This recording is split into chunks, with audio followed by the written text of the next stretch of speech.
Great. Thank you for that awesome introduction. Really looking forward to being with all of you here today. Today, we're going to talk about how to grow your business with a CRM without burning out your team or yourself, and also without drowning in technology you don't actually use. So, most small businesses, especially micro businesses, do not have a technology problem. They have a chaos problem. The follow ups are living in someone's memory, tools are duct taped together, and leaders are constantly asking, is this even working? In this session, I want to help you move from that feeling of chaos to something calmer and more directional. I want you to find what I call your revenue compass, your ability to find your true north for where your revenue is actually coming from and what's blocking it. But before we get into that content, I want to explain how we're going to spend our time here together, because this isn't just going to be 90 minutes of me talking at you. We're going to be moving in a clear rhythm, almost like 3 chapters in a show. First, I'll talk about 10 to 15 minutes on a topic, and then I'll give you some framing, some examples and stories, and then we'll get interactive for about 5 to 10 minutes with using our chat. So please get those fingers ready and warm up. I know it's cold in Minnesota. I'll also show some short demos. We'll get into some real situations, and we'll repeat that rhythm 3 times. So the first topic is going to be about today's journey.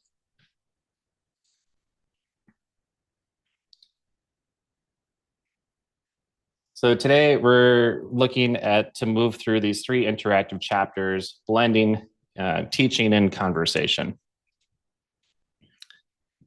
With this topic, chaos is your problem and revenue compass is your solution. Topic 2 is about CRM fundamentals and choosing the right tool. And then topic 3 is about smart CRM and AI and all the new things that are coming out around that edge. I just have to get my notes here in the right place, folks. Thanks for being patient. So if you think about these 3 cycles, a little bit of teaching, then conversation and exploration, rather than just me talking at you this whole time, it'd be great. So I'm super great with questions as they come up throughout the demonstration. Please put those into the chat as you see fit, so we can make this interactive and highly engaging and valuable for you. And a little bit about myself. I'm Luis Garcia, the CEO of Media Garcia, and we're a revenue operations and CRM consultancy.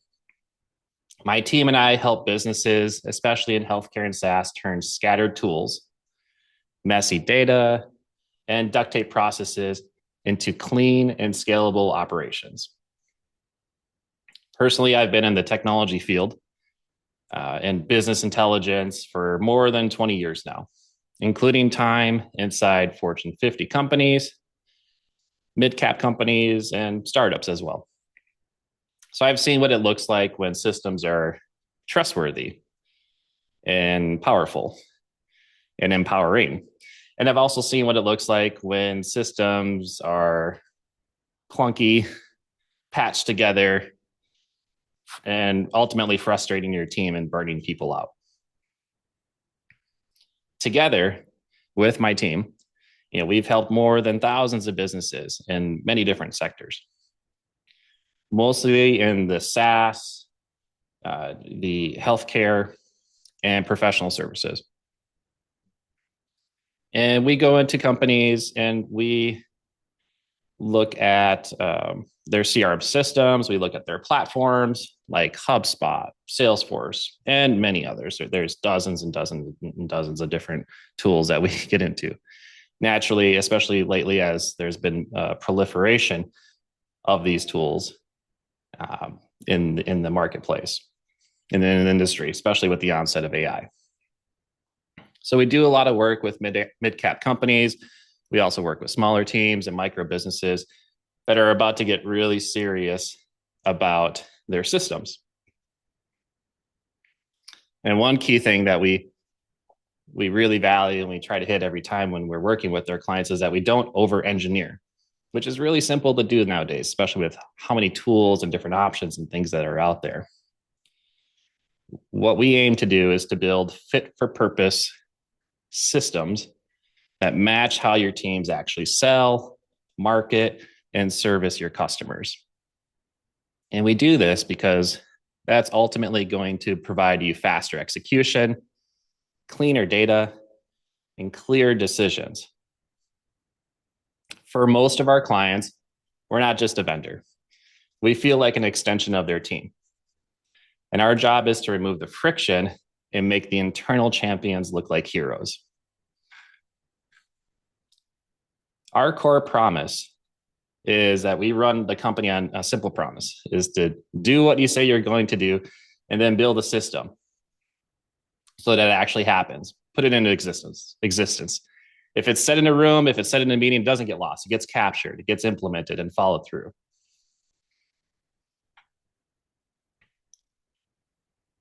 Using smart automations and AI is our goal for clients. It is very straightforward. Less chaos, fewer fire drills, and more work days where people actually can breathe.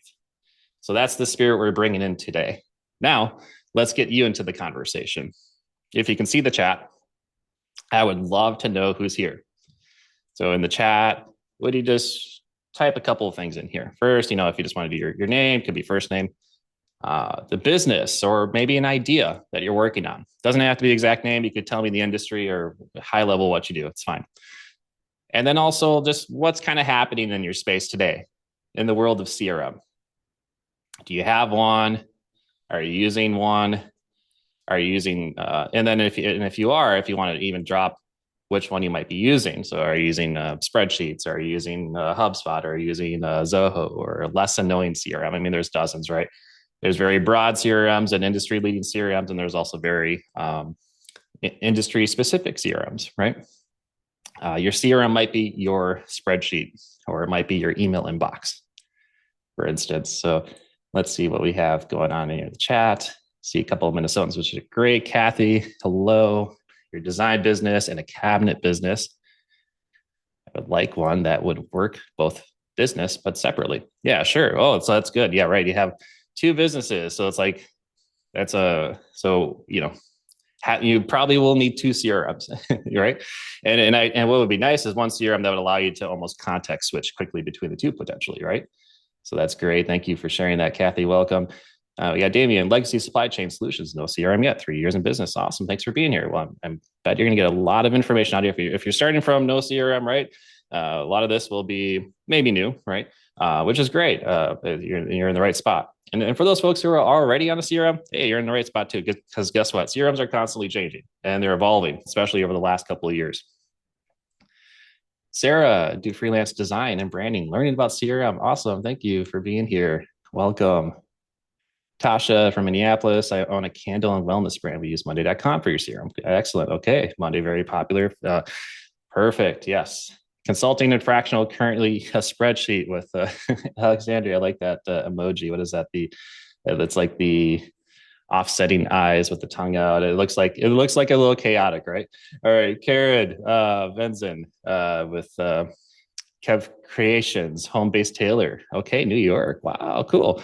Looking to start legally. I like it. Doing it by the books. All right, good. Love it that we have our New York friends in the house. Johnny, you guys are being great. Bookkeeping and administrative assistant services. Just starting and want to know more about my CRM so I can choose what works best for my business. Perfect. And Karen, we have a team of about 5 people that sell saunas. And we keep dropping orders. Due to a bad job of sharing info. Ooh, that's juicy. Okay, love the vulnerability on that, Karen. Kudos, because that's what we all need to hear as business owners, right? It's like, hey, you know what? Especially as we grow and scale, like details get missed, right? And that's where these CRMs play a huge role. And so definitely we'll be thinking about how CRMs can fill those gaps and make sure that you're from marketing to sales to service, that whole journey, right? Just doesn't have those cracks that things can kind of fall into, right? Patty, starting to go professional as a glass artist. Cool. Also setting up studio. Like it. Where other artists can come to use equipment to teach classes. Oh, super, super neat. Awesome. Supply chain consulting spreadsheets from Sirkan. Welcome.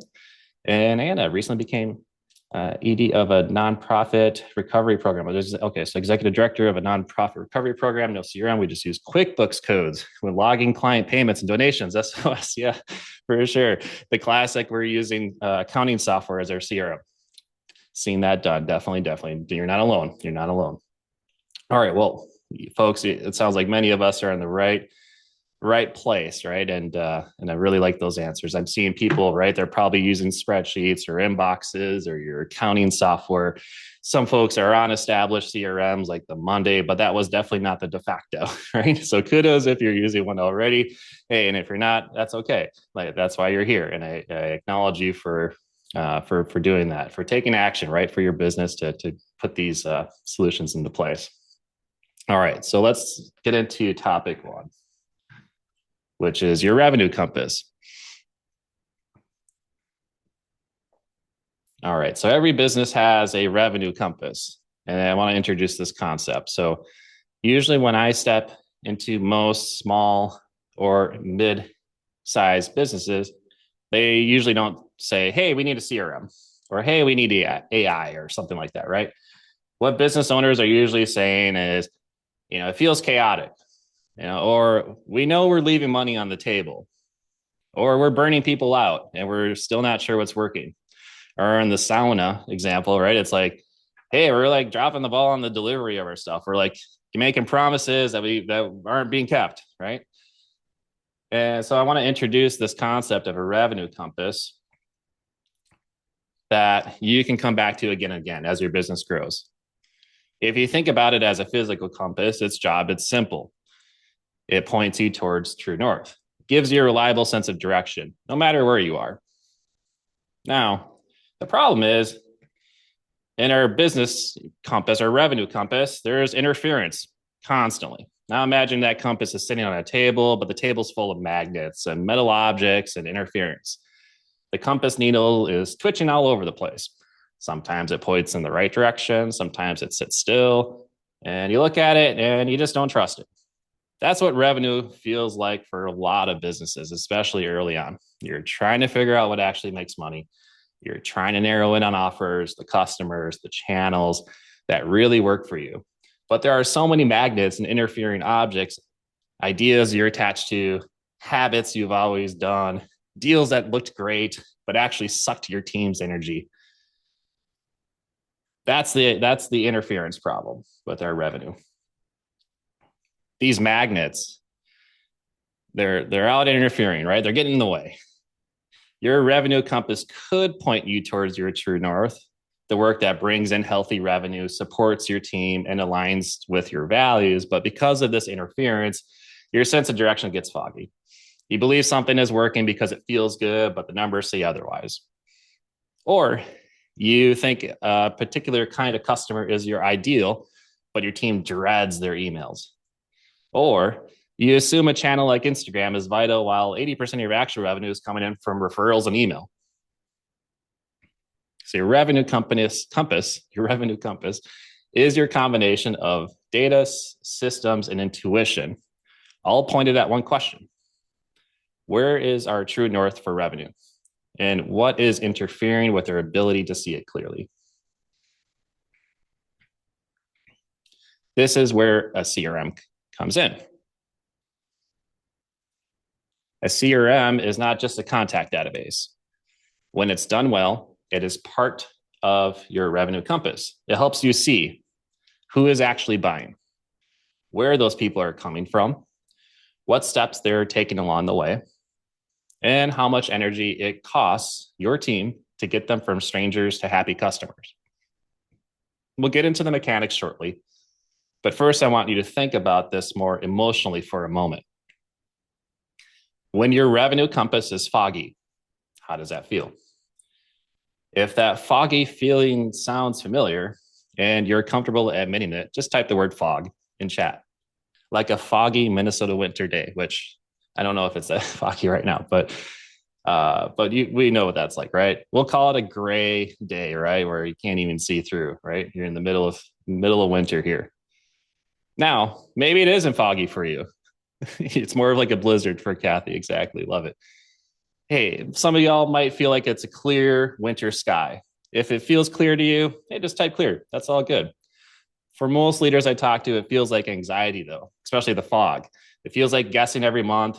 It feels like waking up 3 a.m, wondering whether that big client's going to renew or whether I'm going to hit payroll, or is it going to be tight?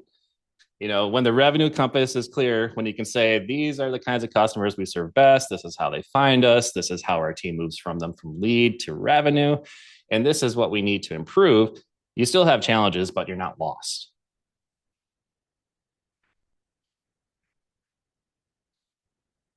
And here's the truth. We all have magnets on the table. We all have interference. Sometimes the magnets are our past successes. We sold a lot of this thing once, so it should work, right? Sometimes the magnets are pride. We spent a lot of money on this CRM, accounting software, tool, what have you. So we have to keep using it, even if it no longer fits, right? Deep down inside, if it feels that way. Sometimes the magnets are fear. If we stop doing this activity, revenue is going to drop, even though the data says activity isn't driving the revenue at all. So what CRM and good reporting and simple AI helpers can do for you is pull some of those magnets away. They don't decide your strategy for you, but they clean up the signal. They help you see, this is the kind of customer that's coming from this source, going through this simple path and journey. That's our true north. And this thing we've been clinging to is actually interference. And why do we care about all this? It's because quality of life matters. I also want to make an important point about quality of life. Your revenue compass is not just about where money comes from, it's also about how money is earned. If you find a profitable north that destroys your team, burns people out, or makes you hate your own business, well, that's really not true north, sorry to say. That's like finding a path up a mountain that gets you there fast, but leaves half your team injured on the trail. So let's not do that anymore. What the reality is that when we work with our clients or customers, we look at revenue and we also look at the human experience. For example, how many fire drills are there? How many late nights? How much context switching are we doing? How often are people forced to compensate for bad systems? When your revenue compass is clear, it should point towards a business that supports your life, not just your profit and loss. In a few minutes, I'm going to ask you to reflect on your own compass, where your revenue is really coming from and what might be interfering. But first, I want to give you one more framing, and this will set up the rest of the session. And Sarah, I see 8 months of Seattle weather. Yes, that's perfect. So there's 3 main ingredients to your revenue compass. The first is your data. It doesn't have to be perfect data, just good enough data. Who bought, how much, how often, where from. Those things are really important to be able to understand your revenue compass. The second is your system, the tools and processes you use to capture that data, move people along, and make sure nothing gets lost. And the third is your mindset, what you're willing to question, what you're willing to let go of, even if you're attached to it.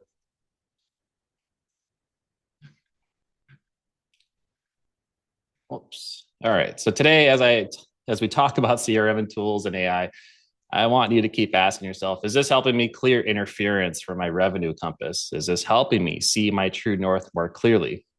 Or is this just another magnet on the table? All right, let's turn this monologue into a conversation.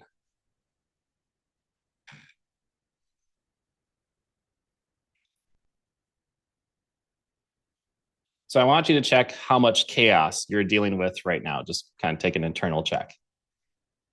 If your business feels more chaotic than you'd like it to when it comes to tracking leads and revenue, just type chaos in the chat.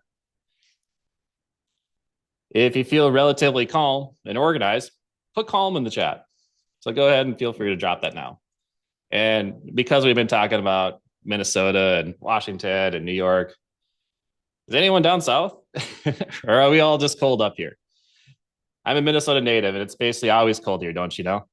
But I'm curious, if you want to have add more fun, put in some extra detail. Tell me where you're joining from, what the weather is like there. If you're somewhere cold too, you can put burr in the chat. I'm good with that.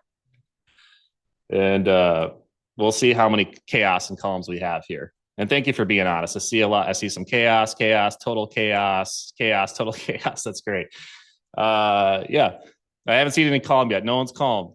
We've got to have one calm. Or chaotic calmish. Thanks, Tasha. We got chaotic calmish. So we did get a call. Okay, good. No clue where to start. Okay. That sounds kind of chaotic. What else? St. Cloud, Minnesota. Thanks for the location. Appreciate you. And chaos in Minnesota, but from Missouri will be there. 65 degrees. Okay, good. Yes.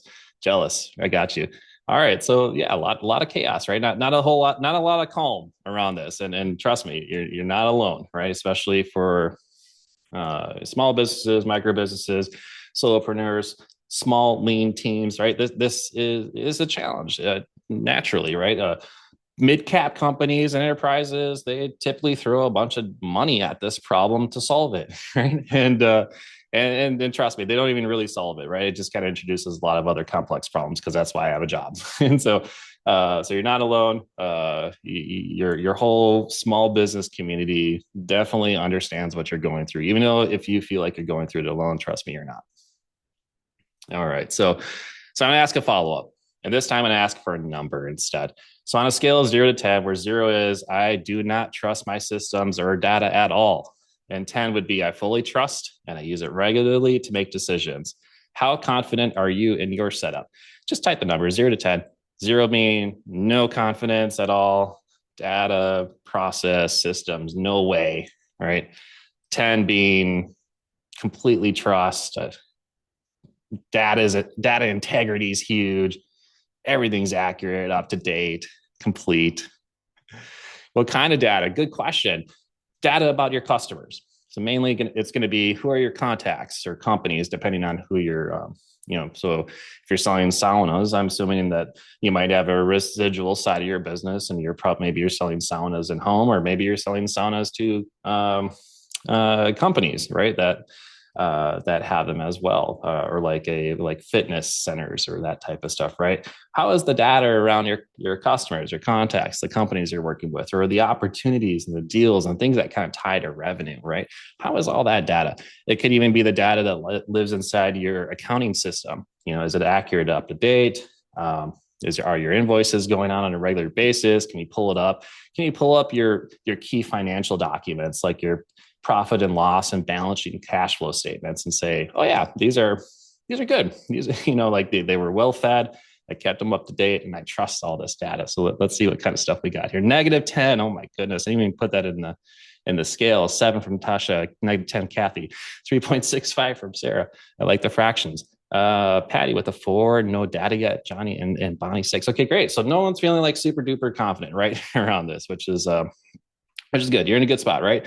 And most of the time people are answering like in this range. So not a ton of surprises. Karen says, we have a good understanding of who our customers are, a prototype, and financial docs are good, but we don't know how to find them. So 5. Yeah, definitely. Right. It's kind of like, that makes a lot of sense. So finding the right channels and where the revenue is coming from, right? That's the revenue compass. It's like, well, where, the compass is kind of wiggling, for you maybe a little bit right now. It's like, maybe it's trued in and it's really great for, the financial pieces, but when it comes to the pipeline generation and the lead generation, maybe the compass gets a little wonky on that, right? And usually there's some people who feel really solid about this. Some people will feel they're flying blind. So whatever your number is, you're not wrong. You're just telling the truth about your compass.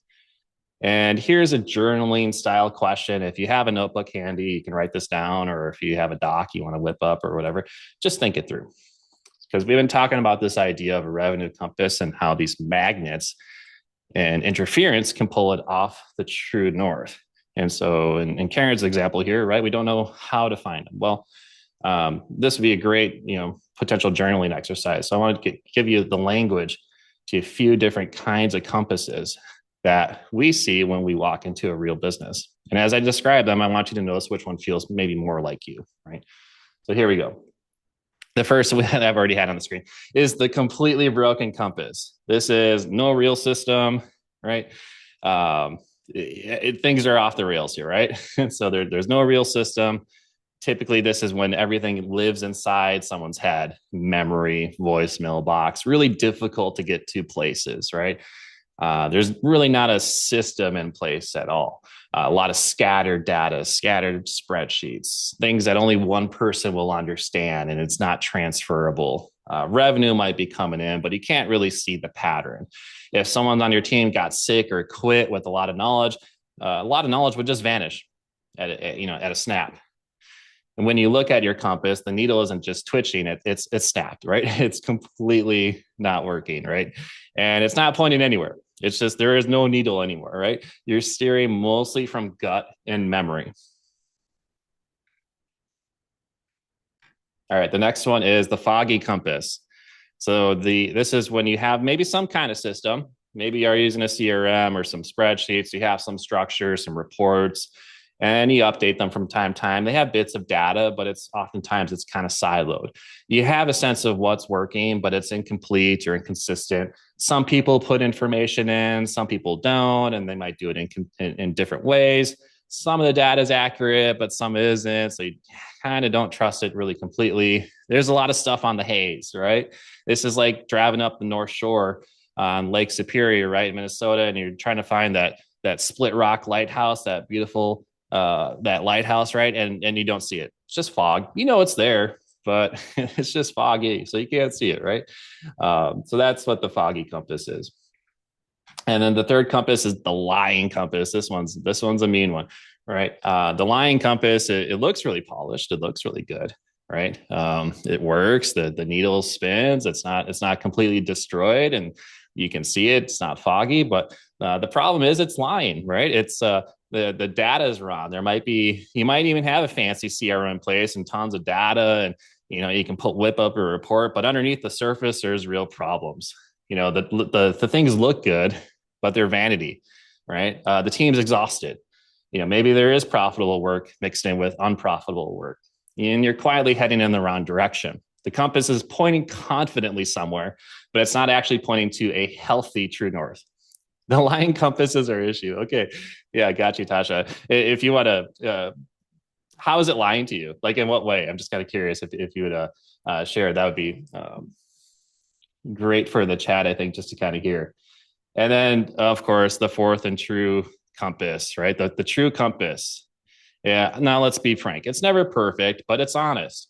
And this is where we're trying to get you, right? So now this is our time to do a quick check-in. If you're keeping notes on a paper, on a note, just put in chat. Is your compass broken? Is it foggy? Is it lying? Or do you feel, or is it true, right? Go ahead and just put a one word in there. That'd be good. We don't trust our data, says Tasha. Yeah, exactly, right? So it's like, well, we have all these systems and tools and there's data in there, but we don't trust it. And this is usually because bad stuff gets in there, duplicates start to happen, incorrect things start showing up. There's a lot of stuff around data integrity, which is so critical, especially now and into the future as we start to look at AI and all these other tools. Because how good is an AI assistant going to be with your bad data? Probably not very good, right? It's going to be misleading, it's going to be inaccurate, and downright probably unusable, right?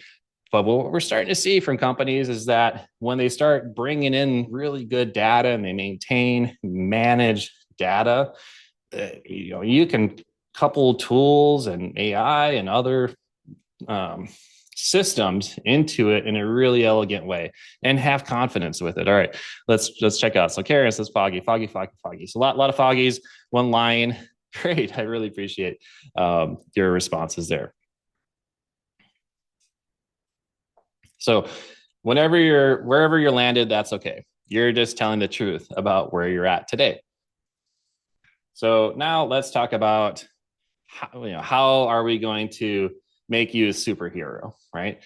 So imagine it's 90 days from now. So it's December 9th today. Let's go out to March 9th. Imagine it's March 9th, right? We're almost through winter, right? Like maybe we've got a little bit of snow or grass rather peeking through. Maybe it's getting green. Who knows, right? We'll see what we'll see what it's like when we get there. But let's just paint that really beautiful picture for us right now, right?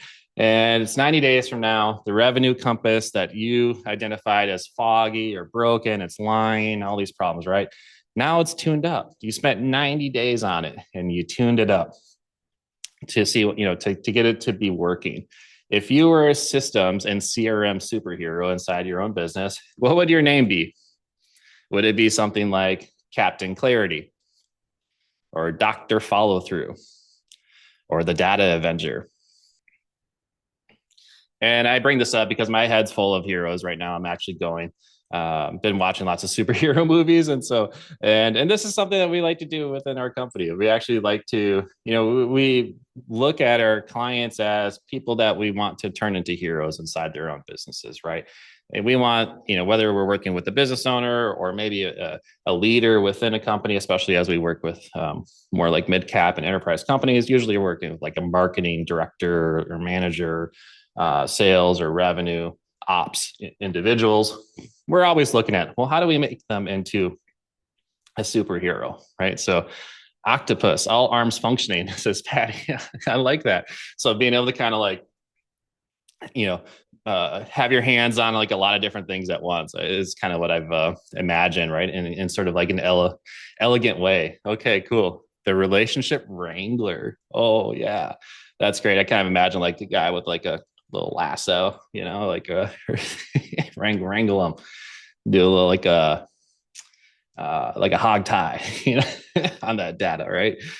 So love that, Tasha. Thank you so much. Any other superhero names? I'll have to think about my own as well. But I think it's for me, it's definitely, well, there is a superhero in the Marvel Universe, Vision, right? And I definitely have been on like a Vision quest lately where in building my team up, I'm trying to step up as like the visionary, right? And be able to provide my vision better to folks. So we'll call it, we'll just keep it simple for now. We'll call it Vision. So I'm actually going to copy that superhero name exactly. Okay, great. I like the Wrangler though. Okay. All right, what's next? Oh yeah, we're going to chapter 2. So we got a couple of names here. Appreciate that. And now let's get into some fundamentals. Okay, so the CRM fundamentals, I'm actually going to demo some of these items as well. So I will have a couple of screens up here. I'll probably be like switching between, so I can show you like hands-on what some of the CRM fundamentals are actually going to look like. So what does a CRM actually mean at the end of the day? Well, at the heart, CRM is a structured place. It's more than a database, but at its very core, a CRM started as a database, right? And it's a place that you store information about your contacts, the companies that you work with, and even like opportunities and the deals that you have, your pipeline, right? At the very fundamental core, those are generally the things that the CRM aims to do. Oftentimes when people hear CRM, they think, oh, that's software, or that's something that big companies use, or that's a tool we bought and nobody logs into, right? And so we kind of want to strip down those potential preconceived notions around it. It does stand for customer relationship management, but it's really just a place for the information to be stored so you can better interact with your contacts and companies and the people that you work with. So for our purposes today, I want you to think of CRM as just a main instrument on your revenue compass. It should answer questions like, who are the people in our world? Like, who are our contacts? Who are our customers? Where do they come from? Are they coming from referrals? Do they come from email marketing? Do they come from ads? Do they come from organic website search? Right? The source of this information is very important. Where are they at with their journey with us? What's the next step we owe them? And what revenue has flowed from these relationships? In a lot of micro businesses, the de facto CRM is a combination, usually of someone's brain, a stack of emails, a spreadsheet, and maybe some notes and a project management tool. And that can work up to a point, but as you grow, it becomes more and more fragile. The good news is you do not have to go enterprise to fix this. And you do not have to adopt some giant system that eats your life. There are many CRM tools on the market that can work well for small and micro businesses. So today I'm going to mention three just to give you a sense of the landscape. The three are going to be HubSpot, Pipedrive, and Zoho. And let me go ahead and I'll just pull up a couple of pages just so you can see visually on the site and in my share as well. Here's HubSpot's website. Here's Pipedrive, and I'll actually refer back to these. And then pipedrive.com and then zoho.com.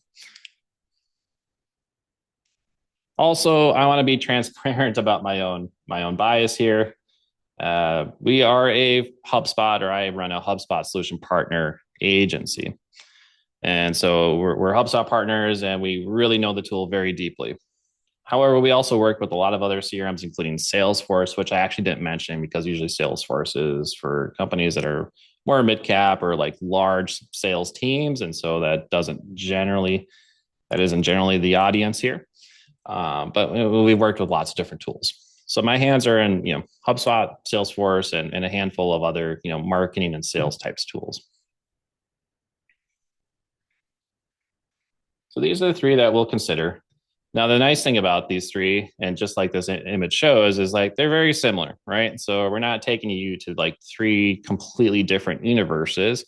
We wanted to structure a CRM neutral conversation. So I don't want you walking away thinking, oh, I didn't pick Lewis's tool, I did it wrong. That's not the case, right? HubSpot just happens to be a really strong fit for a lot of businesses, but it's not the only option.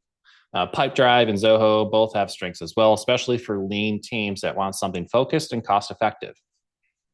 So as I talk about CRM in general, just know I'll show you some examples from these tools, and I'll make it clear when I'm speaking from my own experience. But these concepts themselves are very universal. So you can apply them generally in whichever tool you choose. Okay. So let's go to our core CRM functions. At a conceptual level, every decent CRM will let you do a few core things. You'll be able to create contact records for people, company records for organizations, and often deal records for specific opportunities. You'll be able to log activities like calls, emails, and meetings. You'll be able to create tasks and assign them. And you'll be able to see where a given deal is in your pipeline, from new lead to closed. When we're helping a small business get started, we don't start by flipping on every feature. We start with a few simple questions. First, what is the minimum information you need to know about a contact in order to do good work with them? That might be the name, email, phone number, the company, their role or title, how they found you, and a simple status like they're a lead, they're a customer, they're a partner, right? Second question is, what is your actual process from new lead, or even stranger? There's definitely some interchangeable nomenclature in the marketplace, in the industry, to paid customer. Now, we don't need like some mega complicated flow that shows how people are going from one place to the other. Just keep it simple. We want to be able to say, yep, this guy's a lead, then they were a qualified lead, then they were an opportunity, and now they're a customer, right? Having some really simple milestones and ways and language around that is going to help answer really key questions around, well, how far do people get through our pipeline and where do people drop out of it?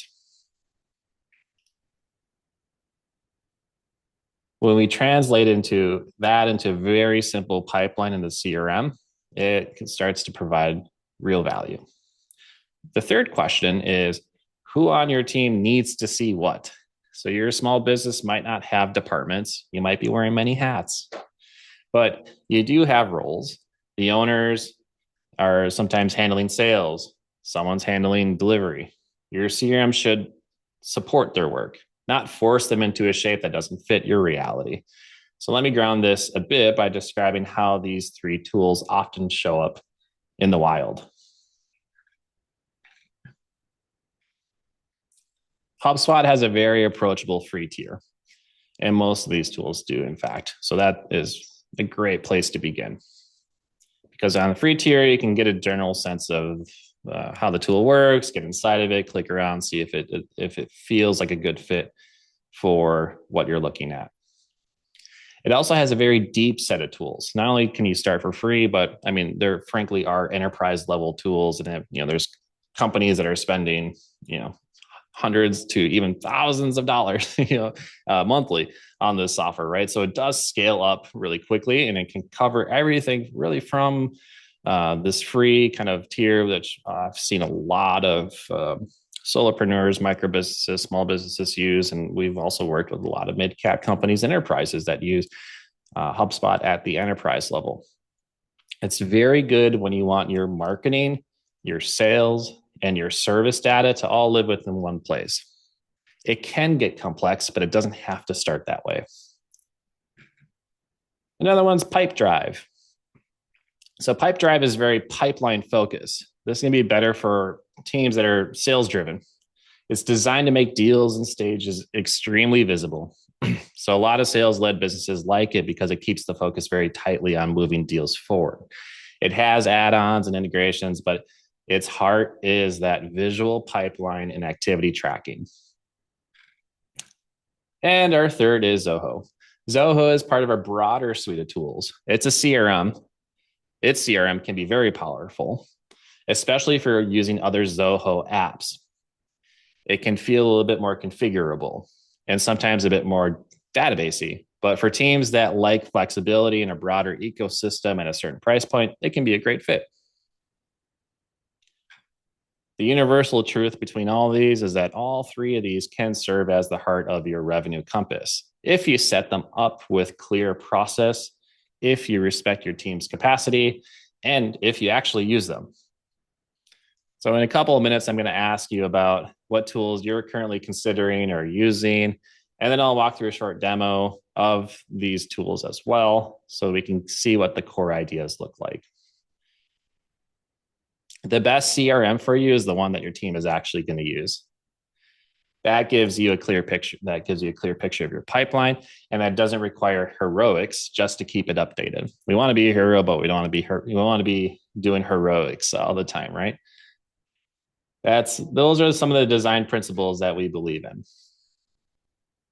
This means simple fields, simple pipelines, and a focus on high value automations that reduce friction and busy work.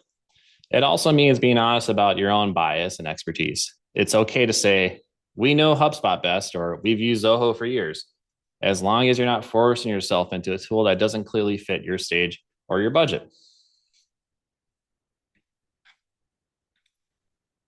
For this session, I want you to treat the specifics, HubSpot, Pipedrive, Zoho, as just purely examples. And then frankly, there's lots of other CRMs that I didn't even mention on the marketplace.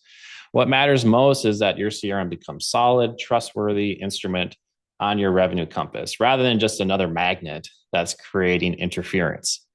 So let's get interactive again, and let's show you a quick comparison. All right, so I'm going to actually pull in a screen. So this is actually inside a HubSpot portal, and we're on a contact screen. So this is a contact screen, and you can see there's a contact for myself here. Now, there's lots of different kind of features within HubSpot. I'm not going to go through all of them. I'm really just going to cover the very basic pieces. But if y'all have different kind of questions, or you're wondering, does it do this, does it do that? Again, this is a great time to ask your more like CRM related questions, because it's very relevant. And you might, well, does it do this? Does it do that? Happy to answer those types of things. And then if possible, I can also show live here. If it is something that I can show live, I will show it live. Now, for the live demo pieces, I'm probably just going to mainly log into HubSpot on the back end, but we'll go ahead and we'll poke around Pipedrive's and Zoho's website as well, just so you can kind of see the interface. But I'm not going to dive into those ones as much as I'll do onto the HubSpot platform, mainly because I'm more familiar and an expert on this particular platform. All right. So here's a contact record. And so let's just pull up myself here. I am a record in this contact record.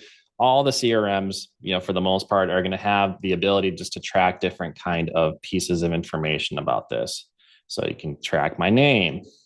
We've created custom properties to track things like my spouse's name. There's things like emails. Who's my top referral? Who's my persona, which is Doctor Strange. How funny. Doctor Strange, right, from the Marvel Universe. So he talks about physics and the multiverse of madness, right? And so there's a couple of different custom properties that have been put in here that are helpful to me in terms of being able to track, what kind of person this is and what's happening. You can see here, there's even they call this Breeze record summary, and you'll notice this little AI tag here on the right-hand side. Well, guess what? This CRM, because I'm pumping it with data and all this stuff, now HubSpot actually is putting AI on top of it and is summarizing the record, summarizing the activity on the record for me. This is great if you're trying to remember the details of something that you sold 6 months ago, and you're like, what did we say? As long as your CRM has a breadcrumb of what was said, whether that's a recorded call or you kept notes on it, or there's a meeting transcript, well, the AI is now going to be able to use that data, right, to summarize and give you better information. And other things that these CRMs often provide you are these activities up here, right, in this upper left-hand corner, right? It allows me to create notes on this record. So I could say having a live webinar right now for SCORE, right? And I can log this note. I can also create a to-do task for myself in 1 week, right? Really great for sales teams, that want to stay on top of deals, make sure that deals don't fall through the cracks. Now I can create that note. And if I go to my activities, you'll be able to see, right, here's this task. Here's what I put into the task. It's got a due date, a time, right? And I can actually go through all the stuff here now, right? I can see what emails have gone out in the past. What did I send out? Again, this is all just demo data. But what were the emails I sent out? Were they opened? Were they clicked? I can see I opened this one, but it didn't click it, right? And so all these little pieces of data are going to be helpful in just understanding the context. Here's a note that I left 2 years ago, had a meeting with Lewis. He likes ice cream, right? Capturing these types of things, especially when they're personable, but with your contacts or your customers, right? If I were to have a meeting with myself or a prospecting meeting, I would definitely bring ice cream. I would definitely buy whatever anyone was selling me if they brought ice cream. Trust. So that's what a contact record looks like. Now, the fancy thing with these records too is that they associate with stuff. And that's kind of the beauty of these CRMs, is that you're going to start to establish relationships between things. For example, like my contact record and the company that I belong to. All right. So I can see, okay, I'm Lewis and I belong to Media Garcia. I could click on Media Garcia and then I could see, okay, well, who are all the contacts that belong to Media Garcia? There's different company records, like my address and all this type of stuff that I could gain from there as well. And then deals, right? Deals is like the other, really big object here. Say I'm going to create a deal for myself. So let's just say I'm going to sell a sauna.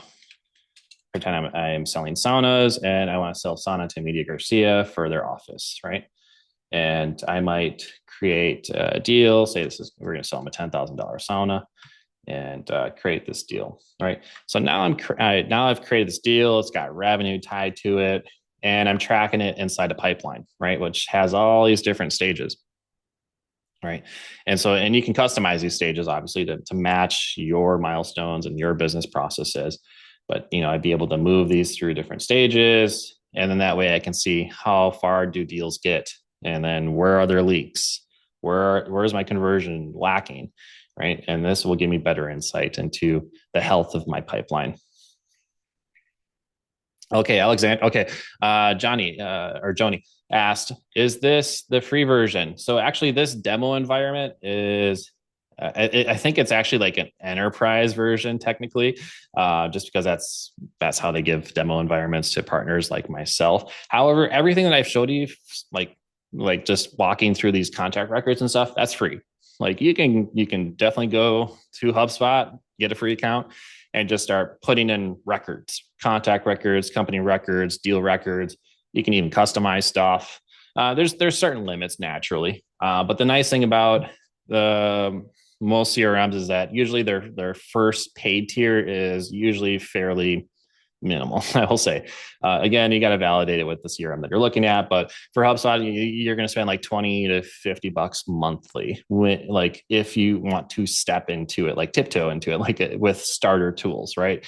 So, and that's per user. And most of these tools will have like per user pricing. So that's kind of another thing to keep in mind. But a lot of these things are where you get into more like paid things is like, say you want to send a marketing email to like 5,000 people. Well, you're going to want to go with like their paid marketing tier. And again, it's going to be 20, $50 a month or so. And it goes up depending on how many contacts you have. Now, it can get really expensive too. If you're like, I want to build an automated marketing system that does, when someone goes to my website and checks out my pricing page, I send them an automatic email. Like that's more complex, right? And there's more complex tools. That's where you're starting to get into, investment ranges that might be a few hundred to even like thousands of dollars a month, depending again on the complexity of the requirement, maybe how many contacts that you have, how many users you have that you want to have into the system. So it's kind of a wide range. Alexandra asked if emailing out of the CRM, does it go into junk folders? Really great question. So what usually happens with a CRM is two things. There's two types of emails you want to keep your attention on. First is your just one-to-one emails. One-to-one emails are typically emails that salespeople would send to each other, or like if you're an owner and you're selling, you're probably just sending emails out of your Gmail or your Outlook, right? And what the HubSpot system will do here is, so if I try to email out of here, oh look, it works. So it's going to open up this email dialog. Now, what I've already done is I've connected we use Google Gmail. So I've connected my Gmail account to HubSpot. And again, this is going to work fairly similarly for most CRMs. Now, when I've connected it directly like this, it's actually going to send emails one-to-one, and they shouldn't end up in spam. As long as you're sending good emails, as long as you're not spamming people, you won't end up in spam. If you're just sending these one-to-one emails and you connect to their CRM, it's a very clean approach. It's a very good approach. Where things start to where people start to have problems with their email deliverability and email hygiene is when they buy lists or they get lists from places, or they're like, I got a list from Apollo. Even if you use tools that are industry level tools like Apollo or like these lists. And you load up a list of like 5,000 contacts that you bought from some sketchy email that you got that was like, hey, do you want lists of these people? Yeah, I'm sure we've all had that, right? If you load those into your CRM and you start marketing to them, it's going to be a problem.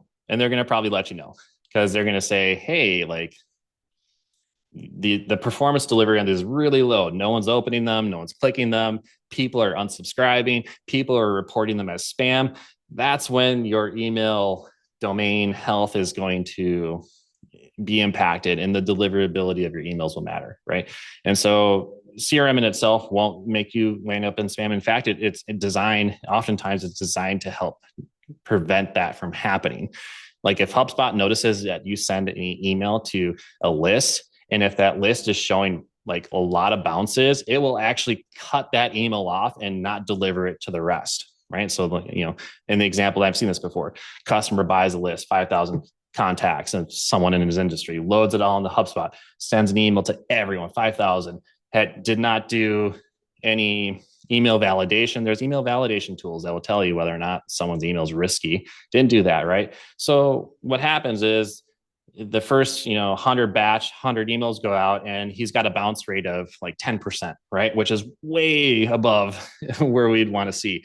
And because the starting batch was so poor, HubSpot will actually slap you on the wrist and say, hey, don't do that. We stopped this email from sending. This email list doesn't look healthy, and we don't want to continue sending it because one, it's gonna tarnish HubSpot's reputation because they're an email marketing tool and they can't just have spammers doing their thing on their platform because then the email service providers are going to say, oh, HubSpot doesn't care about spam, so we're going to, scrutinize their emails more, right? And that's not what we want, right? So these CRMs, right? They're responsible. They do have a responsibility to prevent you from being a spammer, so you don't fall into people's spam boxes. So yeah, good question on that. And okay, so Sidra had said, so technically AI is customizing apart from automation. Yeah, that's a great question and a good call out. So there's in these CRMs, like we're seeing AI being embedded in a lot of different places. In some places, it could draft an email content for me, which I think on this free tool, or it's not free, but on this demo portal, I don't think I have actually the way to draft with AI, but you can. I can basically on paid versions, you can say, hey, write a follow up email, make it friendly, and mention Doctor Strange because they're a big Marvel fan, right? And it will craft an email for you, right? And so we're seeing AI kind of embedded in different places, largely to remove the friction, from our process. Okay, Damien had said, is HubSpot capable of managing accounting, AP, AR, so account payable, account receivable, and overall P&L financial statements performance? No, it does not. So it does not. You definitely still want to have your own accounting software, which would be like maybe a QuickBooks or maybe like FreshBooks. I know there's a few others. They're escaping me right now, but you definitely want to still have your own accounting software. It doesn't connect to your bank accounts and do categorizations and accounts and all that. So no, but it can integrate. So you can integrate your CRM in this example, HubSpot. You can integrate HubSpot to QuickBooks Online. So and then you could start sending quotes and invoices out of HubSpot or your CRM, and that those would sync back into your QuickBooks. So whatever your accounting software might be, or if you're not on one yet and you're considering, definitely keep that on your consideration list. Like look for systems, look for accounting software that would actually connect with your CRM. Perfect. All right, great questions, everyone. Please feel free to keep them coming. But yeah, this is just a high level primer on what that looks like. Again, if I were to look at Pipedrive, I'm not gonna log into it or create an account and get into it, but trust me, it's a lot of the same thing, right? Pipedrive, particularly, you'll see that they highlight sales software. So usually I see Pipedrive being used for organizations that are highly focused on sales. So they want to look at their pipeline and automate things kind of throughout that. And so that's a little bit about Pipedrive. Now Zoho, like I mentioned before, Zoho is a huge suite, right? And so we're like Pipedrive is very like focused, niched on like the sales and pipeline experience. Zoho is very broad and has a lot of different other products. Like for the question earlier, hey, does HubSpot integrate with the books? No, it doesn't. But guess what? Zoho does have a CRM, and Zoho does also have a books app. So in theory, you could run your books and your CRM all within one Zoho platform. And there's likely a lot of integrations or back and forth that can kind of go throughout that. And again, Zoho is a whole suite. They have point of sale, they have payroll, they have payments, right? And so there's some different options, right, to consider when thinking about these three different solutions. I think HubSpot is a great tool for companies. It can be very nimble, but it can also be very complex. Pipedrive, really great for sales teams, sales-driven organizations, and Zoho also just a really broad suite that can be a good fit for companies. Okay. And then got another question in chat. So what might work well with selling one kind of object through galleries and exhibitions involving jury application, deadlines, and integrate well, keeping track of costs involved in one place? Okay, yeah, really good question. So keeping track of costs involved in each piece. So I know from personal experience, HubSpot does allow you to say, this is how much I'm selling this for, and this is also the cost of it. That would allow you to see some derive some profitability numbers from that. I don't know offhand if like Pipedrive would do that. I'm sure Zoho would accomplish something like that, especially because it's a big suite and there's a lot of different kind of connections and integrations with that. What I would recommend in your case, right? Really look for like the use cases that are really important. So if this thing is like critical, like I need to be able to do X, like really articulate like what that looks like and how would you want to go about doing it? How would you want to report it? What does that day to day look like? And then from there, sign up for a free account, through these and try to, set it up, right? And if you don't want to do it yourself, right, find someone to help you set it up that is an expert, like in these tools, right? And they can guide you into an appropriate setup to tests, right? You almost want to like a prototype for your solution, right? So I want to be able to track this and I want to be able to see it like that. These free tools are great places to try to prototype these type of activities. And then Karen with another question, how do I figure out how to integrate a CRM with their existing POS? Yeah, really good question. So that's whatever your POS system is, right? I would just search like POS, like let's just say you're on Square, right? I use Square, and I would just go to Google. Honestly, I would just go Square CRM integrations. A lot of times, your POS websites will have like ecosystem integration pages, that type of stuff. That's a great place to begin to see what integrates. Something to keep in mind though, whenever we're looking at connecting systems together, which I think we'll actually get to a little bit more in depth here later. Whenever you're looking at connecting systems, there's a lot of different ways things get connected. There's native integrations, which are these two tools natively connect, meaning someone already took the time to develop an integration that connects them natively together really nicely. Usually that's the way you want to go. If there's native integrations, it usually means someone's supporting it and that it's like maybe has been like approved by both like ends of the integration, both companies or tools that are involved in the integration. There's also third party integrations, which would mean maybe it wasn't like for the instance of like Square and HubSpot. Third party integrations might have been like another company that developed an integration in between those two.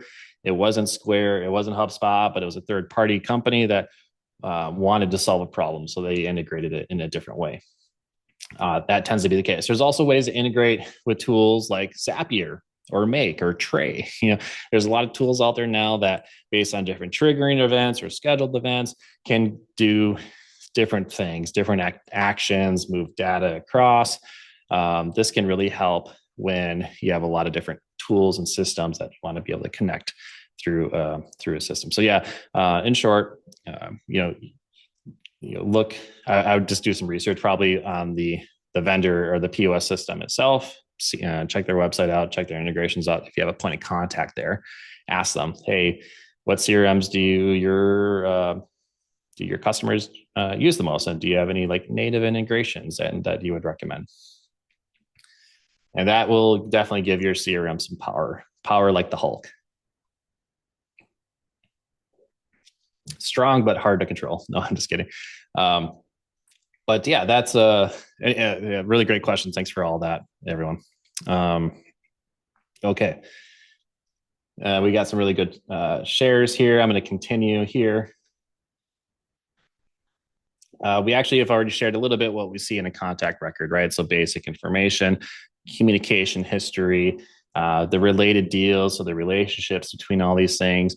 We looked at some of the tasks and the follow-ups that we had, as well as team notes. So those were all in the contact question area, or the contact record. And then the pipeline. So we want to be able to see our revenue in motion. So let's actually look back at our deal here. And we created this deal, but this deal is in a pipeline, and people oftentimes like to look at these pipelines as these like Kanban boards, right? Where you can kind of click and drag things across the pipeline to be able to see where things are at. And so these are the different stages that we have, in this particular pipeline. And, I can click through this.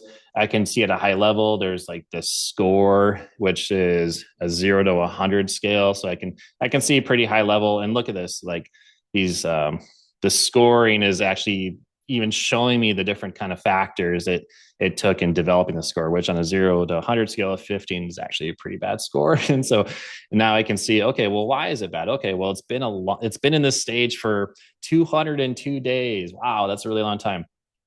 This deal was has a close date that's in the past, and in fact, it's 3 years in the past.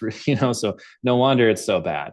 And there's no engagement, or limited engagement, right? So we're able to see at a high level, like scoring. We can see the create dates for items and a lot of different stuff. We need really customize these and click and drag things through these different stages and so forth. Even getting prompts here to add data. Setting up your pipeline in this way will allow you to see, okay, well, where things are at. And if you're managing to this pipeline and staying on top of it, then you make sure that you're not missing things or things are falling through the cracks.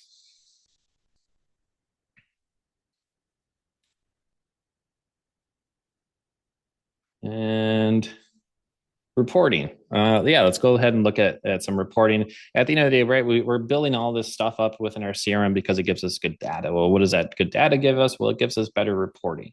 And most CRM platforms are going to give you, some sort of reporting, dashboards or reports and all that. I mean, a lot of that's going to be really important. Now, because I'm in a demo environment, the reports are kind of lackluster because there's not a lot of activity that's happening here on a regular basis. But if I were just to create a dashboard and just even start walking through the types of dashboards and the types of data we might see, we can see that there's reports that are available for things like website visits, engagements, website analytics, marketing channel performance. So if you're using your CRM for email marketing, social media, you can get marketing performance data in this place. Marketing performance overview. There's sales dashboards as well. Once I get down here, sales per team performance, sales reps. So for those companies that have sales teams, right, you typically will have like sales rep dashboards that are showing, how many activities did you do? How many emails did you send? How many calls did you make? How many meetings did you have? What were the outcomes of those things?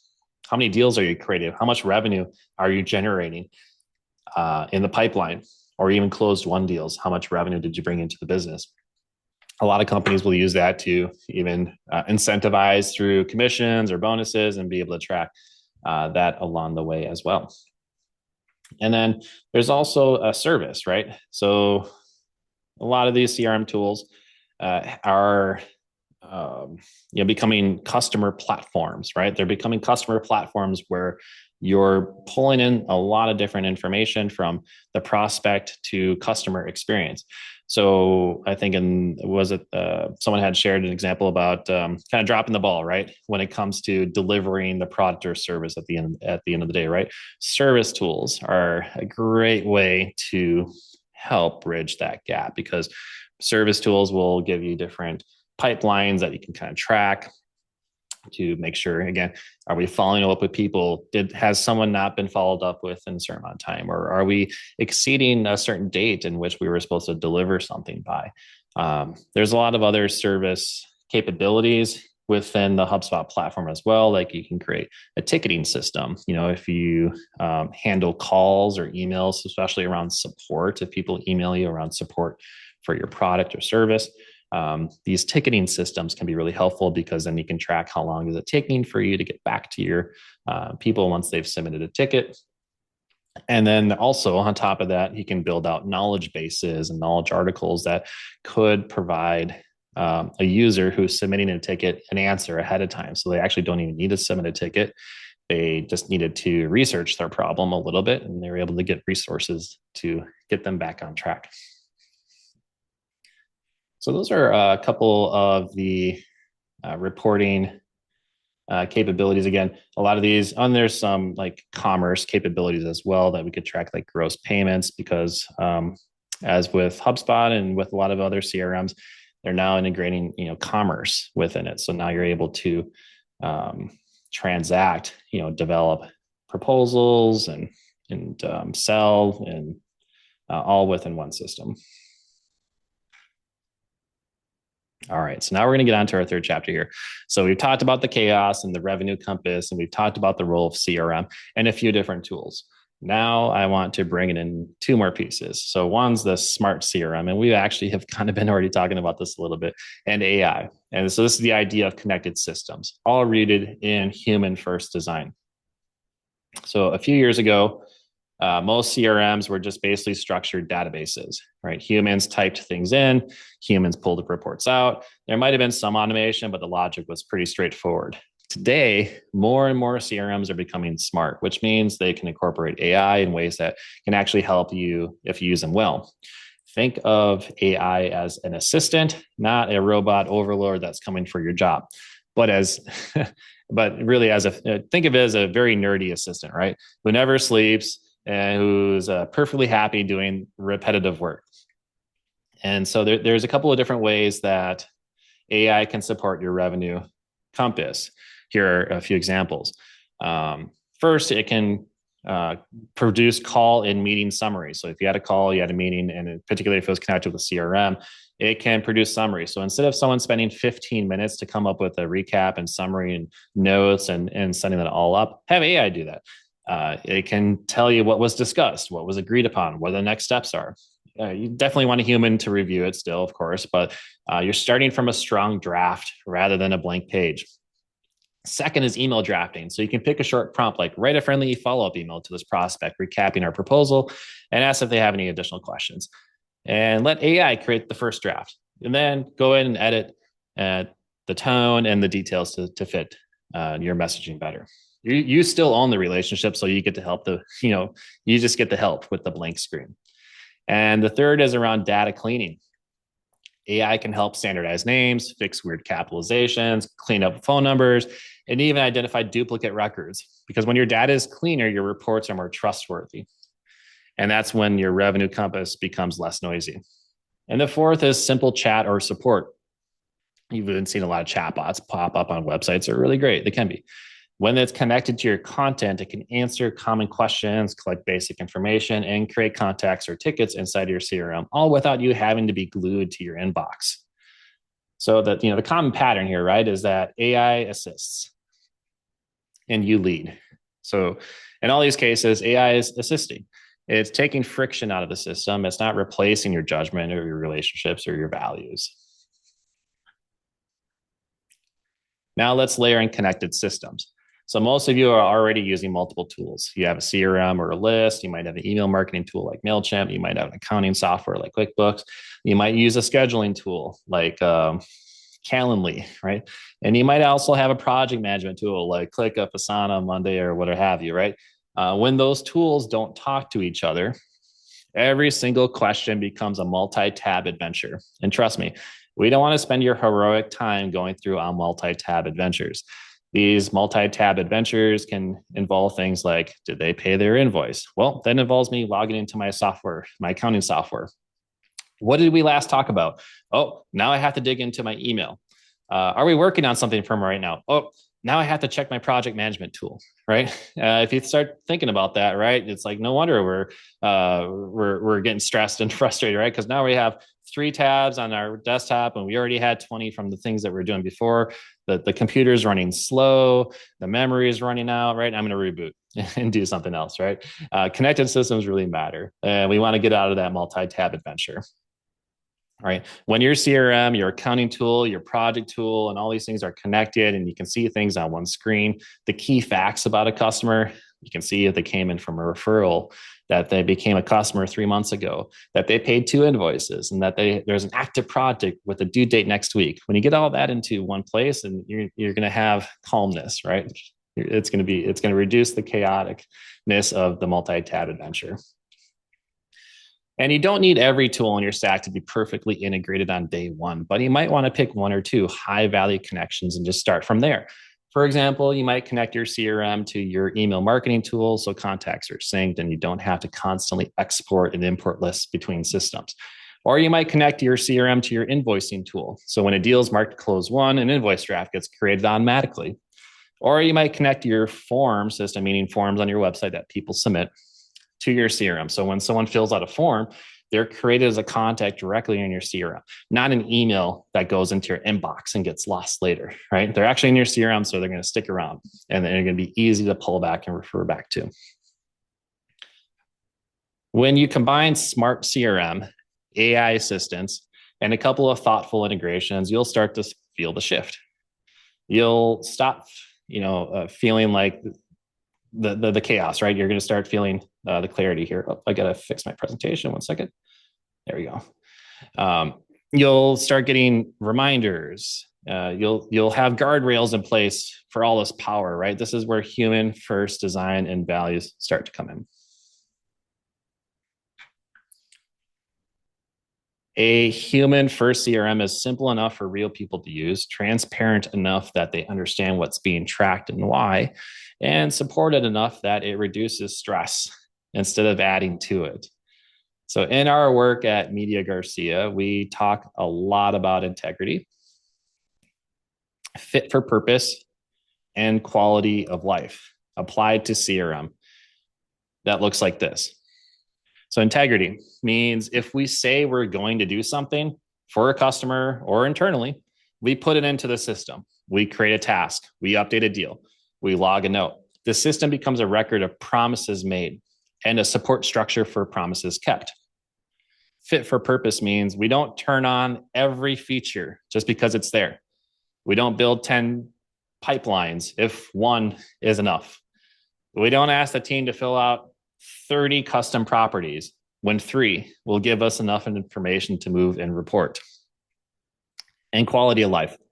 Quality of life means we actively look for places where the CRM and the surrounding tools can relieve that cognitive load, reduce fire drills, and support healthy work. So we ask questions like, where are we doing duplicative work? Where are we constantly chasing information? Where are people staying late because the system doesn't support them? When you apply these lenses, smart CRM and AI and connected systems stop being buzzwords. They become very practical levers and your revenue compass. They help you clear the interference that's happening, find your true north, and walk toward it at a sustainable place. In a moment, we're going to be doing a short exercise together, so get ready again. I'll guide you through sketching a simple 90-day plan for your CRM using this revenue compass idea. Then we'll leave time for questions and for your specific situations. All right, but before we do that, let's go ahead and check in with the room again. So what I would like to check in is, if you're still with me and this is clicking, would you type a number? Just do a number 1 in chat. If it's clicking, do a 1. If you feel a little overwhelmed but still hopeful, throw down the 2. And if you're thinking, oh, I needed this yesterday, you can just type yesterday. So 1, 2, or yesterday, and you can do a double if you want. All right, good. 1, 1, 2, 2. Okay, we got 3 1s, a couple 2s, perfect. No yesterdays yet. That's okay. Well, good. So go ahead, grab a notebook or a document. We're going to jot down some really short answers. And you don't have to share them if you don't want to. Don't worry. But in 1 to 2 sentences, describe where your customer information lives today. Is it in a mix of tools? Is it in one place? Does it live mostly in someone's head or memory? I'll give you a moment to jot down whatever comes to mind. So, and I'll repeat this. So in 1 to 2 sentences, describe where your customer information lives today. Is it a mix of tools? Is it in one place? Does it live mostly in someone's head? And if you want to put it in chat, you want to put your answer, feel free to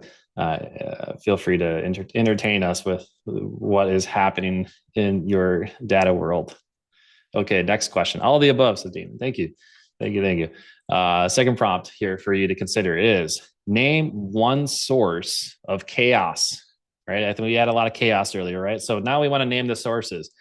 What is one potential source of chaos or interference, right, that is in your revenue compass right now? It might be messy data. It might be that you have no clear pipeline. Maybe you have too many tools, or maybe you have a habit like keeping everything in your inbox. what might be a source of chaos? And if you want to share your potential source, then feel free to do so. I know we've had a lot of examples already earlier today when people were saying, I don't trust the data, right? That definitely is a source of chaos if there's no trust in data.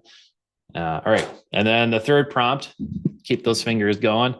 Write down one thing. If it were automated or systemized, would feel like a huge relief to you or your team.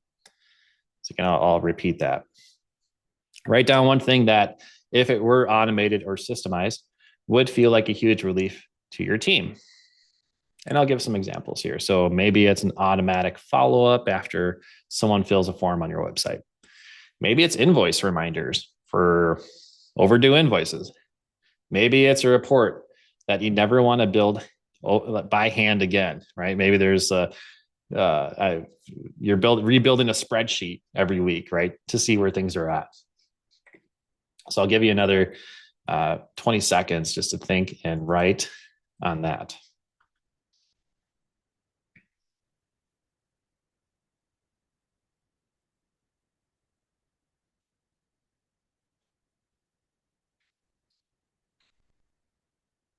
All right, perfect. Now, if you're comfortable sharing any details about what you've thought about, feel free to put that in chat.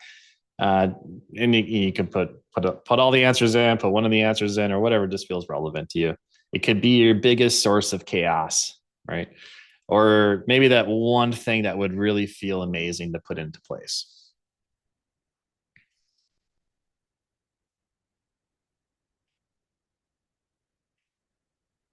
Now, because I'm a sports fan, and I got you, Damien, said no clear pipeline. So that's probably the source of chaos, right? Perfect. Thank you for sharing that. Now, because I'm a sports fan and I'm also a bit of a Marvel nerd, like I've shared here already. Um, maybe on my best days, or like consider this, right? On your best days, does your team feel more like the Avengers, right? A bunch of heroes trying to save the world within your business with duct tape systems, right? Somehow they do it, right? Somehow they do it every day. Hey, we're business owners, so that tells me that we got a room full of resilient individuals here. I'll tell you that because we have probably experienced more problems and things in our businesses than most people care to even understand or comprehend, right? And so you are already a hero. Trust that. But do you feel more like an Avenger, right? Who is a superhero that's trying to save the world every day, right? Or do you feel like a well coached team, right? Like more in the sports context. Do you feel like a well coached team that has an actual plays and a game plan? Again, if you feel like more like you're if you're Avengers, put Avengers in chat, right? If you feel like you have a game plan, put game plan in chat. But the distinction is at the end of the day, we make the systems work. One just requires heroic activities and kind of saving the day because there's all these interferences and villains that are in the way of us and our true revenue compass, right? And so it requires heroic activity. The alternative, right, is a game plan. It's like, hey, we know what the game plan is and what we're running. Things are kind of structured. Things are calm.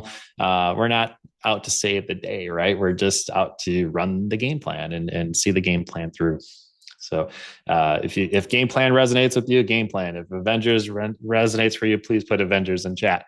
And Karen, I see customer info is in separate email addresses and on pieces of paper. Yeah, okay, got it. So that's where your customer information is today, right? It's like emails, and you might have like different email addresses. You might have your personal email. You might have like a team email. And if you have a team, right, then your team members also have emails, right? And so before you know it, all these emails are kind of flying in different places. If there's no central CRM that's collecting all that, well, then you got to ask your team member, hey, did you get that email? What did they say? What happens if your team member is sick, right? Or what happens if they quit, right? What happens to the emails that are in their box, right? A lot of that stuff can disappear pretty quickly. And so the pieces of paper, right? It's tough to make a report on paper when there's things in pieces of paper. I actually have seen it done before.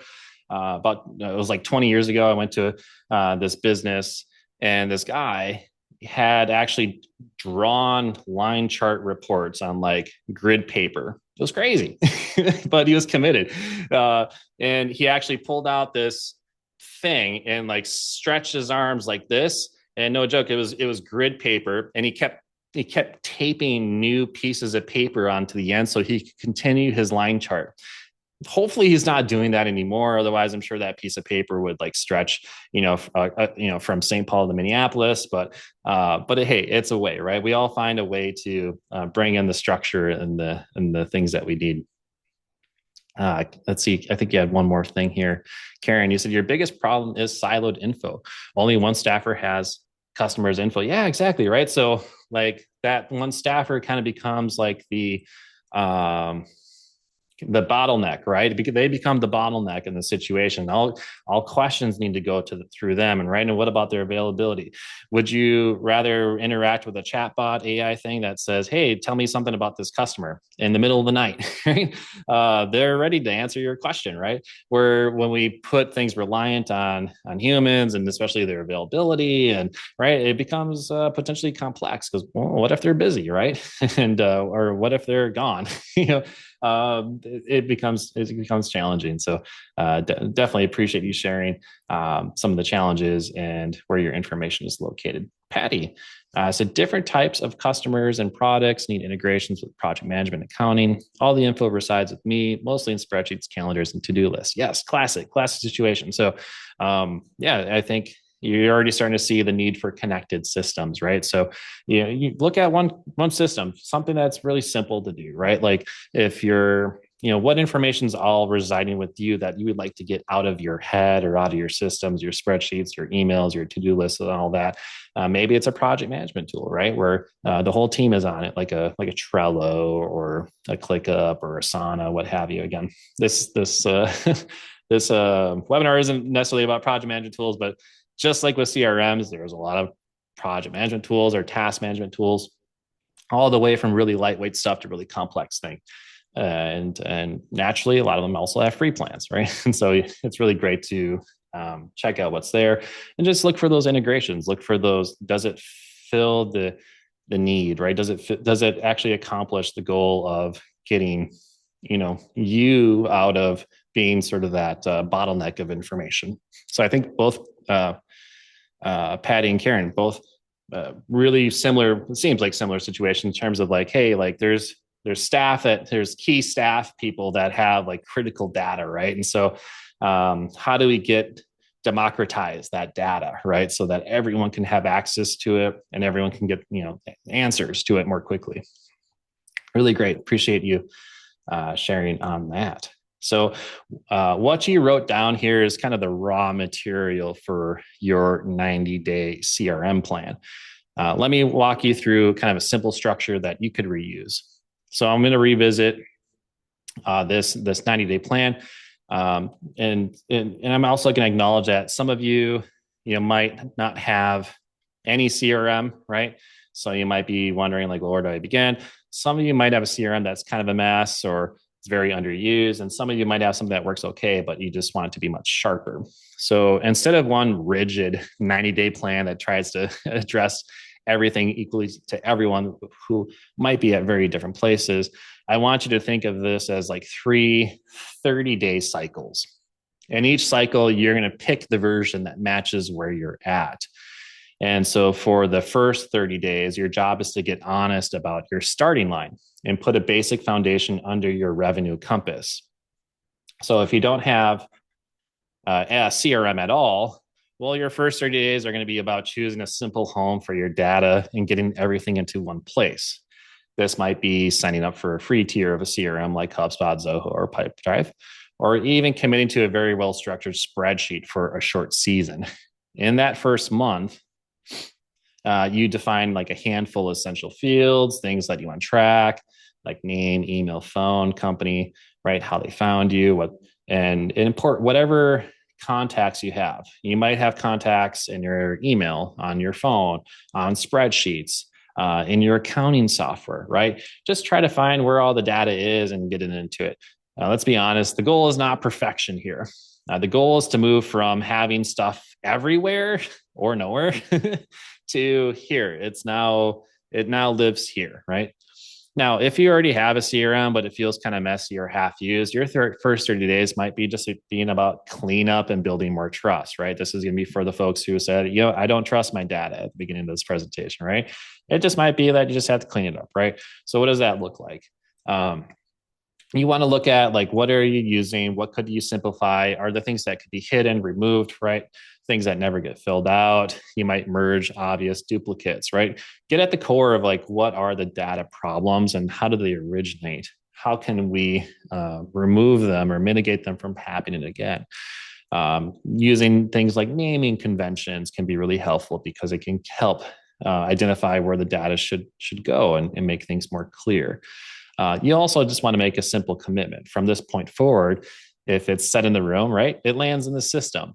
If a promise is made, it becomes a task or a note in the CRM, right? You can start practicing that role even if before you touch automations. And the third, right, if you already have a CRM that's already working pretty decently, well, your first 30 days might just be more about building greater clarity. You might want to review your core properties, make sure they're actually a match for how you sell and serve today, not about how you did things 3 years ago. You want to remove clutter that has built up and check that every new lead, from every major source actually shows up in the system. So you're kind of tightening the screws on the foundation so your compass is reading from something solid. All right, so that's our kind of our foundation step. Next is going to be around our pipeline. So for the second 30-day cycle, so this is going to be days 31 to 60, your job is to make your pipeline visible and usable. So at that level, that matches where you're at. So if you don't have a system and you just picked your first CRM, this is where you'll take real processes into your head. Look at what the journey is going to be from someone who's just a lead to interested to a proposal to a yes or no, right? And turn that into a simple sequence of stages inside your tool. You don't have to copy anyone else's really fancy pipeline. You name the stages in your words and in ways that your team will actually use. Then practice moving deals through that pipeline. You'll start each day by looking at it and asking what needs to move. If you do have a pipeline system in place, but it's kind of messy, this second month is going to be about making it something that you can actually live in. For example, maybe you already have like 10 stages, but you don't need all of them, right? You could simplify. Maybe you go down to 4 to 5 clear stages. Make sure that each stage has a clear definition so people know when to move a deal forward. And you pick 1 or 2 pain points and support them with this basic automation. If your pain point is, we forget to follow up with people. Well, guess what? That's a great case for perhaps some automation. Might be a thing you want to look at to ensure that those tasks and reminders and notifications are being created and sent out so that you don't forget to follow up with people anymore. If your pain point is kind of messy handoffs, well, we sold them something, but then the service team forgot to deliver a certain thing or a certain specification, right? If the handoffs are messy, right, automation might be another place where you could send more notifications, key details about the deal, or collect information that gets passed off better to your customer service or success team, so that when they are delivering on the promise of the business, right, that they have all the details that they need. Things weren't missed, things weren't dropped, during that handoff. Okay. So the second month is about improving the quality of your compass readings. And you'll look at and be able to see where these deals are getting stuck. And you'll be able to ask, is there a stage that everyone piles into and never leaves? You might add 1 or 2 high value automations like reminders in those cases. So you're tuning the sensitivity of your compass so it responds to what's really happening. Now, for those who actually have a pretty decent system already in place, you might identify where deals get stuck, add high value automations, and really just activate it to its full potential, right? So usually, as if you have something that's already kind of decently in place, usually we're just strengthening the system, providing some better automations, and reporting on top of that. Now for the day 60, like the third cycle here, we want to really connect and enhance from here.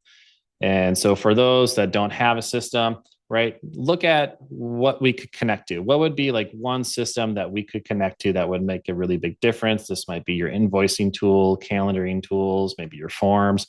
Look to see where you're going through many different tabs in your day to day, right? And where could we connect a system that might reduce the number of times we have to flip between systems. Now, if you already have a lot of different systems and then maybe they are connected, but just not in a great way, you might want to look at, is this connection meaningful? Is it providing value? And is there any way to reduce the friction that's happening there so that we can get more value out of this connection? And if you already have a really decent system that are connected and sending data back and forth, you might want to look at what kind of dashboards or reports that would truly matter and provide better value for you across the long run, and layer AI for more and faster insights. What you'll notice, and the intention from putting this 90-day plan into action, is that you'll have a compass that is getting oriented, it's getting optimized. It might not be perfect, but it's going to get notably clearer. You'll be able to remove some of those magnets, right, that are providing some of that or introducing a lot of interference into your day to day. You'll be able to increase your confidence and have fewer fire drills.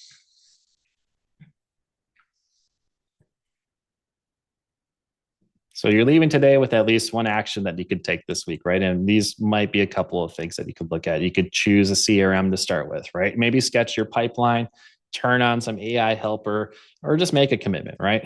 That feels right for you. And remember, your business is always sending you signals about what's working and what isn't. So when you reduce chaos and connect your tools, use AI as a supportive assistant in design with humans in mind, that compass gets clearer. And that will give us much better information. So go find your true north. Your future self and your future team will deeply thank you for it. So my hope is that you can leave with one of those concrete steps. And thank you for spending time with me here today. I'm rooting for all of you, for all of your compasses, and for a business that really works for you. And I'm happy to take any questions at this time.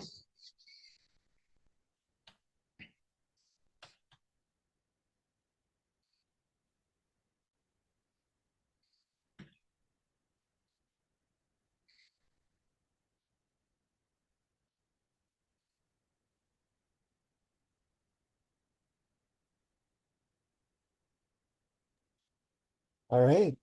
Let's see, Lewis, it looks like there might be one question in the Q&A. Oh, sure. Yeah, let's pull that up. Okay, Alexandra said, do any CRMs link with LinkedIn? For example, if you connect with someone, especially via QR code, does it automatically flow into CRM? I know you can download context from LinkedIn, but wondering if there is a more efficient way.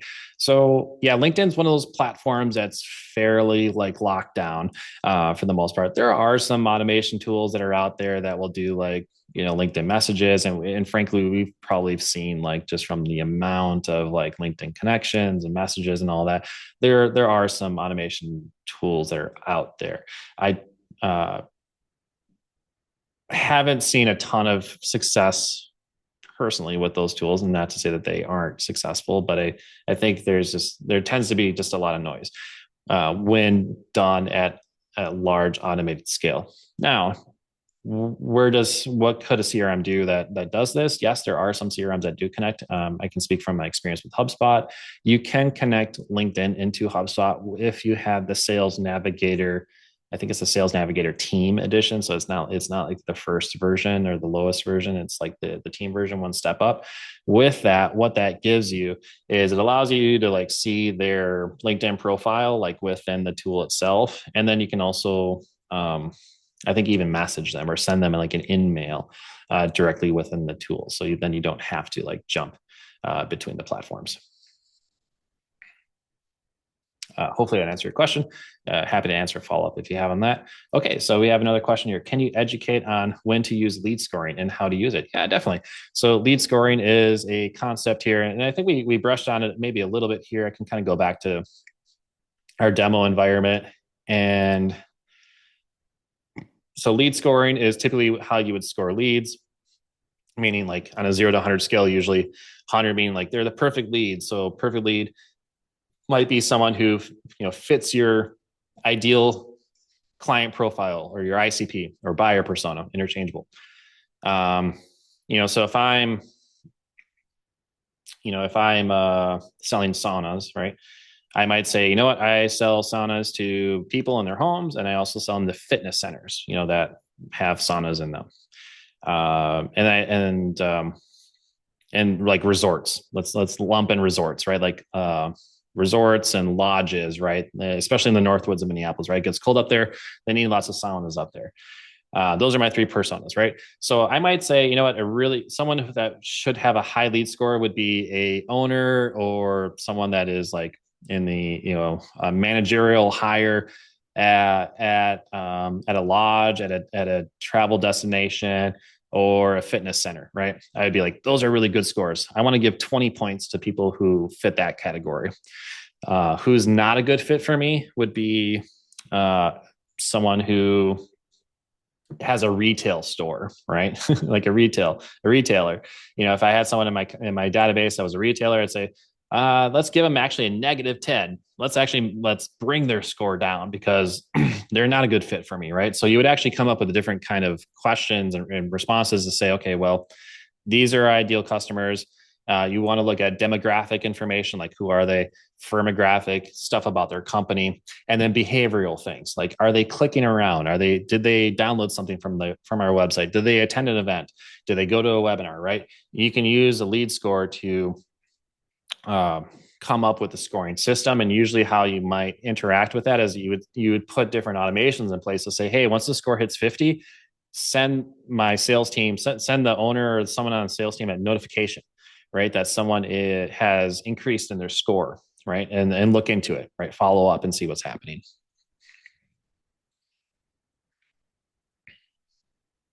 All right. Wonderful. I don't see any other questions, so I think we're set as far as that goes. So again, thank you to everyone who attended today. Thank you, Louis, for all of this really interesting and useful information. We appreciate you presenting. Mm-hmm. And for all of the attendees, just a reminder, you will get an email from SCORE in the next day or two. It'll have a link to the recording. It'll have Louis's slides, and there'll be a short survey, which we really appreciate it when you fill out, because that is the feedback that lets us know that you're finding workshops like this useful. So thanks everyone for being here. Hope you all have a great rest of your day. Thanks, everyone. Take care. Bye now.